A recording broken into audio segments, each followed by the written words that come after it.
বাজারে সবচেয়ে সহজলভ্য, সস্তা এবং পুষ্টিকর ফলের নাম যদি কেউ জিজ্ঞাসা করে, তাহলে নিঃসন্দেহে প্রথমেই আসে কলার নাম। শিশুর খাদ্য তালিকা থেকে শুরু করে বৃদ্ধের পথ্য তালিকা, কলা সবার জন্যই বিশেষ উপকারী।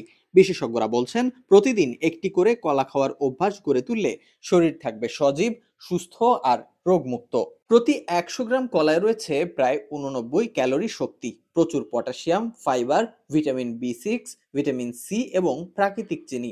এই উপাদানগুলো শরীরের বিভিন্ন গুরুত্বপূর্ণ কাজে ভূমিকা রাখে। কলা প্রাকৃতিক ফাইবারে ভরপুর, যা কোষ্ঠকাঠিন্য দূর করতে সাহায্য করে। প্রতিদিন একটি করে কলা খেলে হজম শক্তি বাড়ে, পেট পরিষ্কার থাকে এবং গ্যাস্ট্রিক জনিত সমস্যা কমে। কলায় থাকা পটাশিয়াম হৃদস্পন্দন নিয়ন্ত্রণে রাখে, রক্তচাপ স্বাভাবিক রাখতে সাহায্য করে, ফলে হৃদরোগের ঝুঁকি অনেকটাই কমে যায়। কলায় থাকা প্রাকৃতিক গ্লুকোজ ও ফ্রুটোজ দ্রুত শরীরে শক্তি যোগায়। খেলোয়াড়দের জন্য এটি আদর্শ প্রাক ওয়ার্কআউট স্ন্যাক্স। সকালের খালি পেটে একটি করে কলা দিনভর কর্মক্ষমতা বাড়িয়ে তোলে। কলায় রয়েছে ট্রিপ্টোফ্যান নামক একটি অ্যামিনো অ্যাসিড, যা মস্তিষ্কে সেটোরেনিন নামের হরমোন নিঃসরণে সহায়তা করে।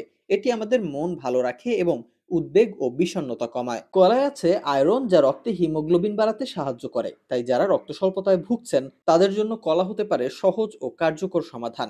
গর্ভকালীন সময়ে কলা খেলে ভিটামিন বি6 শরীরে হরমোন ভারসাম্য রক্ষা করে এবং বমি বমি ভাব কমায়।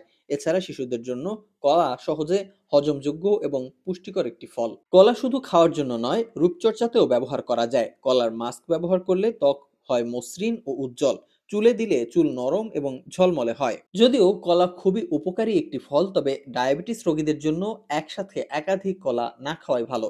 দিনে একটি বা আধা কলা খাওয়া নিরাপদ। এছাড়া অতিরিক্ত পাকা কলা গ্যাস সৃষ্টি করতে পারে, তাই পরিমাণ ও সময় বুঝেই খাওয়া বুদ্ধিমানের কাজ।